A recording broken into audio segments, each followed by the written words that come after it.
एक दिन दादा अपनी पुरानी अलमारी देख रहे थे। तभी उन्हें एक चमत्कारी किताब मिली।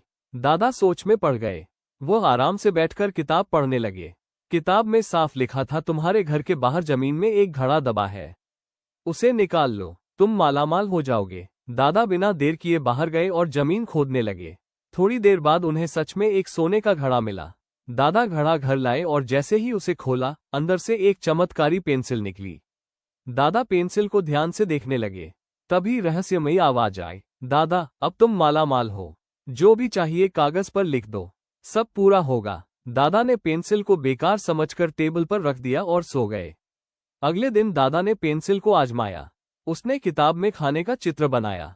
थोड़ी ही देर में स्वादिष्ट खाना उसके सामने आ गया। दादा खुश हो गए। इस बार उसने किताब में हीरा लिखा। जैसे ही लिखा, सामने ढेर सारे हीरे आ गए। अब दादा समझ गए कि पेंसिल सच में चमत्कारी है। दादा सारे हीरे बैलगाड़ी में लादकर गरीबों में बांटने लगे।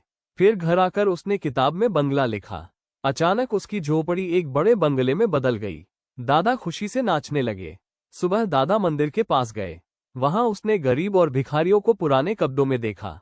दादा ने तुरंत किताब में कपड़ा लिखा। बहुत सारे कपड़े आ गए और वो उन्हें बांटने लगे। तभी एक चालाक भिखारी दादा की पेंसिल छीनकर भाग गया। वो समझ चुका था कि पेंसिल चमत्कारी है। एक कोने में जाकर उसने कागज पर लाल कोबरा बना दिया। अचानक आसमान से ढेर सारे सांप गिरने लगे। पूरा गांव डर से कांप उठा। घबराकर दादा ने भगवान को याद किया। तभी श्री कृष्ण प्रकट हो गए। उन्होंने अपने दिव्य जादू से चारों तरफ प्रकाश फैला दिया। उसी पल सारे सांप गायब हो गए। गांव फिर से शांत हो गया।